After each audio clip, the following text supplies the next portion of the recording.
Package దానికి అర్థం మీకు తెలుసా? ఆయన ప్యాకేజ్ ఏం తెలుసా?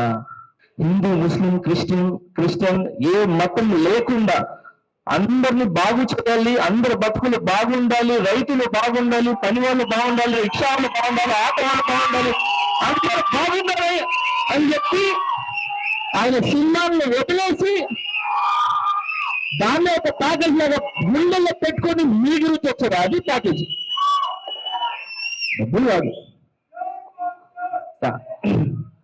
సో ఈరోజు నేను ఈ సందర్భంగా చెప్పుకుంటున్నాను ఒక చిన్న మాట. మీకు తెలియంది, మీకు కొంతమంది తెలిసింది తెలియని చెప్తున్నా. సార్ 2021 నుంచి ఇప్పటి వరకు చూసుకుంటే ఒక 6,000 కోట్ల మంది జనాభాలో ఉంటున్నాము. సో ప్రతి మనిషి మీద మనకు తెలియకుండా అప్పుడు ఇప్పుడు ఎత్తుకున్నాను సార్ పాపం. నేను ఆ పాప మీద కూడా దాదాపు ఒక 80,000 ఆ పాప మీద అప్పు ఉంటుంది, ఉండొచ్చు. అంటే మనకు తెలియకుండా పుట్టిన బిడ్డ కూడా అప్పులో ఉంది. అది మన రాష్ట్రం.